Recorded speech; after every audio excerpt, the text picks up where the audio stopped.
Let me start lecture number 3rd. In previous lecture, we discussed about the weight density, viscosity, specific volume, means properties of the fluids.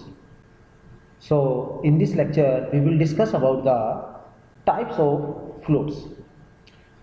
The fluids are defined as ideal fluid, real fluid, Newtonian fluid, non-Newtonian fluid, and ideal plastic fluid. So first is ideal fluid, means a fluid which is incompressible and has no viscosity is known as ideal fluid. Means जो fluids incompressible होते हैं और non viscous होते हैं, means no viscosity, उन fluid को हम क्या बोलते हैं? Ideal fluid. The ideal fluid are also called imaginary fluid. इनको हम इमेजिनरी फ्लूइड बोलते हैं because in actual practice all the fluids are viscous, means have the viscosity property. So these are also called the imaginary fluid. Second one is real fluid, means the fluids which possess viscosity, means which are viscous and has the property of viscosity, is known as the real fluid. So all the fluids in actual practice are real fluids.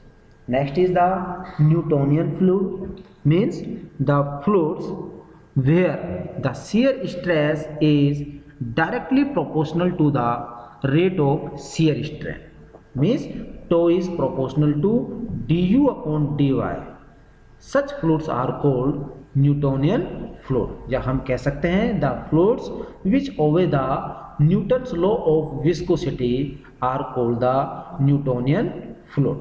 Next fluid is non-Newtonian fluid, means the fluid which does not obey or does not follow the Newton's law of viscosity are called the non-Newtonian fluid. या a real fluid in which shear stress is not proportional to the rate of shear strain is known as the non-Newtonian fluid. Next is ideal plastic fluid. Ideal plastic fluid are those in which shear stress is proportional to the rate of shear strain, but the value of the shear stress is more than the yield value are called the ideal plastic fluid.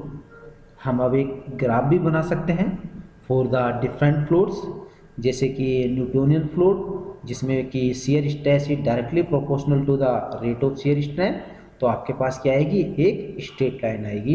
Next is non Newtonian fluid, means which does not follow the Newton's law of viscosity, means shear stress is not proportional to the velocity gradient, that is called the non Newtonian fluid.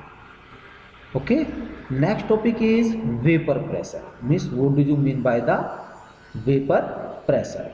Vapour pressure simple अगर हम कहें तो pressure exerted by a vapor molecules, pressure exerted by the vapor molecules on the free surface of the liquid is called the vapor pressure. जैसे कि हम जानते हैं कि जब हम किसी भी लिक्विड्स को अगर एक्सटर्नल सोर्स की हेल्प से हीटअप करते हैं या बॉयल करते हैं, तो जो फ्री सरफेस पर जो मॉलिक्यूल्स होते हैं वो एनर्जी गेन कर मीन्स एटमॉस्फेयर के अंदर वेपोराइज हो जाते हैं, मीन्स बाहर निकल जाते हैं फ्री सरफेस ऑफ लिक्विड से. राइट, अगर हम एक क्लोज कंटेनर ले लेते हैं that is partially field, means एक क्लोज कंटेनर हमने ले लिया और ये आधा या आधा से ज़्यादा फिल है विद द वाटर. राइट, अब अगर हम मीन्स इसको हीटअप करते हैं तो जो मॉलिक्यूल्स हैं वो free surface of the liquid से बाहर निकलेंगे और उस जो फ्री स्पेस बच रहा है कंटेनर में वो वहाँ पर इकट्ठे हो जाएंगे.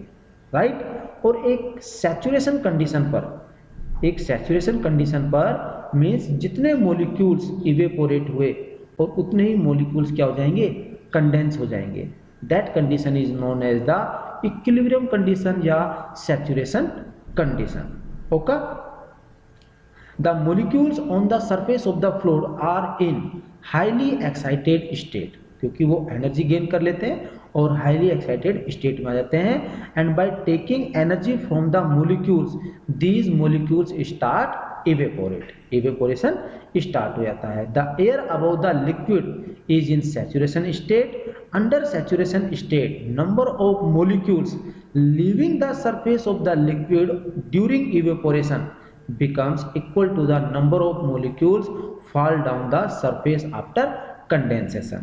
मीन्स जब उनको एनर्जी मिलेगा तो जो मॉलिक्यूल्स हैं वो इवेपोरेट हो जाएंगे, लेकिन आफ्टर सम टाइम्स इन मॉलिक्यूल्स की जो एनर्जी है वो डिक्रीज होगी और ये वापस मिस मॉलिक्यूल्स अपने लिक्विड सरफेस के ऊपर जमा हो जाएंगे। तो मीन्स इवेपोरेशन और कंडेंसेशन, जितने मॉलिक्यूल्स इवेपोरेट हुए हैं और जितने मॉलिक्यूल्स कंडेंसेशन हुए हैं, अगर दोनों की नंबर्स अगर सेम रहता है तो उस कंडीशन को हम क्या बोल देते हैं, saturation state. Okay, with increase in temperature vapour pressure also increases, क्योंकि टेम्परेचर अगर बढ़ेगा इवेपोरेशन इंक्रीज होगा, नंबर ऑफ मॉलिक्यूल्स ज़्यादा इजेक्ट होंगे और वो फ्री सरफेस पर ज़्यादा फोर्स अप्लाई करेंगे, right.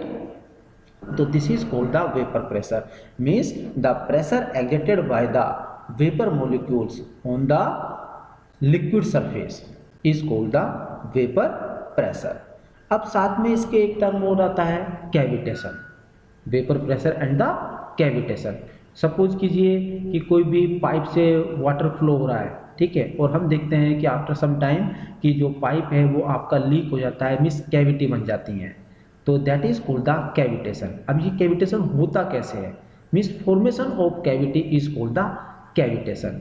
Means during fluid flow कहीं भी अपने पास एक लो प्रेशर रीजन होता है, ठीक है, मीन्स ड्यू टू इवेपोरेशन जो वेपर प्रेशर है, अगर कहीं पर भी प्रेशर अगर वेपर प्रेशर से अगर कम हो जाता है तो means bubble formation takes place, bubble formation takes place. Okay, और जहाँ भी बबल बन रहा है वहाँ पर प्रेशर बहुत ही स्मॉल होता है, लेकिन जैसे ही ये बबल्स मीन्स कोलैप्स होते हैं आफ्टर सम टाइम, तो मीन्स उस बबल के चारों तरफ जो फ्लूइड है वो अंडर प्रेशर है और वो रैपिडली उस रीजन के अंदर एंटर करेगा and cause the cavity, and this complete process is called the cavitation. Next is the surface tension. Surface tension का मीन्स है कि a tensile force acting on the surface of a liquid, कि a tensile force acting on the surface of a liquid in contact with gas or on the surface between two immiscible liquid is called the surface tension, right। जैसे कि आप इस figure में देख पा रहे होंगे कि कोई भी एक कंटेनर है जहाँ पर कि अपना कोई भी लिक्विड या वाटर को हमने फिल किया हुआ है। ओके, अब हम अज्यूम कर लेते हैं, वैसे तो यहाँ पर नंबर ऑफ मॉलिक्यूल्स हैं, लेकिन फॉर स्टडी पर्पज के लिए हम 3 मॉलिक्यूल्स को कंसिडर कर लेते हैं। Suppose molecule A, molecule B and molecule C. अब सबसे पहले अगर हम मॉलिक्यूल ए की बात करते हैं तो इस मॉलिक्यूल के ऊपर ऑल डायरेक्शन से इक्वली फोर्स लग रहा है, ऑल डायरेक्शन से इक्वली फोर्स लग रहा है, क्योंकि इसके ऑल डायरेक्शन में जो मॉलिक्यूल्स हैं वो सेम प्रेशर अपने पास अप्लाई कर रहे हैं। So the net resultant force acting on this molecules A is 0, means 0 है, तो ये आपके पास क्या हो जाएगा, बैलेंस में है। अब हम बात करते हैं मॉलिक्यूल्स बी के बारे में।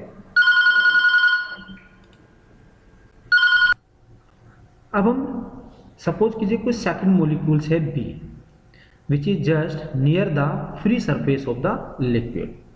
अब हम देखते हैं कि मॉलिक्यूल्स बी के टॉप साइड पर यहाँ पर कोई लिक्विड मॉलिक्यूल्स नहीं है, ठीक है, तो इस मॉलिक्यूल्स पर जो नेट रिजल्टेंट जो फोर्स लगेगा वो वर्टिकली डाउनवर्ड डायरेक्शन में लगेगा due to its weight. Similarly अगर हम मॉलिक्यूल सी की बात करते हैं तो यहाँ पर भी जो नेट रिजल्टेंट जो फोर्स है वो लगेगा वर्टिकली डाउनवर्ड डायरेक्शन में due to its weight, because क्योंकि इसकी जो फ्री सरफेस जो है लिक्विड की, मीन्स यहाँ पर कोई भी आपके पास कोई सी फोर्स नहीं है। तो इसलिए अगर हम बात करें कि फ्री सरफेस पर नंबर ऑफ मोलिक्यूल्स हैं, बहुत सारे मोलिक्यूल्स हैं, ठीक है, तो फ्री सरफेस पर जितने भी मोलिक्यूल्स हैं वहाँ पर जो नेट रिजल्टेंट जो फोर्स है वो अपने पास वर्टिकली डाउनवर्ड डायरेक्शन में लगेगा due to its weight. So जो आपके पास टॉप लेयर है या टॉप सरफेस है, it will be under tension, तो इसे हम क्या बोलते हैं, सरफेस टेंशन। तो means surface tension is defined as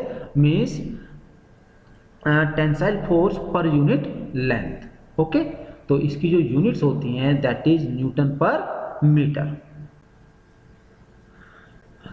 अब हम कुछ एक्सप्रेशन देख लेते हैं, जैसे कि surface tension on liquid droplet. कोई भी लिक्विड की ड्रॉपलेट है, लिक्विड ड्रॉपलेट मीन्स सॉलिड, जैसे कि सपोज कीजिए कि ये आपके पास कोई भी एक लिक्विड ड्रॉपलेट है, इसको हमने दो हालवेज, दो सेक्शन में डिवाइड कर लिया है। तो यहाँ पर दो फोर्सेस लगेंगे। एक तो इसके सरकमफेरेंस पर क्या लगेगा, सरफेस टेंशन लगेगा अपने पास, क्योंकि आपके पास यहाँ पर ये है, ठीक है, जो कि आपके पास आउटसाइड डायरेक्शन में लगेगा। सेकंड अपने पास एक लगेगा प्रेशर फोर्स। ओके, सो मान लिए हमने माना कि sigma is the surface tension of the liquid and P is the intensity of pressure inside the droplet and D is the diameter of the droplet. Okay, तो हम सबसे पहला टेंसाइल फोर्स जो कि इसकी सरफेस टेंशन पर लग रहा है उसको फाइंड आउट कर लेते हैं। तो टेंसाइल फोर्स क्या हो जाएगा, surface tension into circumference means sigma into circumference. So circumference क्या हो जाएगा, पाई डी। तो हम यहाँ पर इसको निकाल लेते हैं, sigma into pi D. Second जो फोर्स लग रहा है due to pressure force upon into area. तो इंटेंसिटी ऑफ प्रेशर कितना है हमारे पास P, और एरिया कितना हो जाएगा π/4 d स्क्वायर, राइट। अब फॉर इक्विलिब्रियम कंडीशन मीन्स दोनों फोर्स आपके पास बराबर होने चाहिए, तो मीन्स प्रेशर फोर्स और दूसरा कौन सा है, टेंसाइल फोर्स। तो यहाँ से हम फाइंड आउट कर सकते हैं intensity of pressure for a liquid droplet that is 4 sigma upon में d। ओके, सेकंड एक्सप्रेशन है surface tension on a hollow bubble. On a hollow bubble means liquid droplet में तो क्या था, वो सॉलिड था, लेकिन होलो बबल मीन्स अंदर से भी वो अपने पास क्या है, खाली है। तो इसका मतलब क्या हो जाएगा कि वहां पर दो सरफेस टेंशन होगी, वहां पर दो सरफेस टेंशन होगी, एक तो आउटसाइडर होगी और एक इनसाइड होगी, राइट। तो वहां पर भी अपने पास टेंसाइल फोर्स लगेंगे दो सरफेस टेंशन पर, और एक क्या लगेगा, प्रेशर फोर्स लगेगा।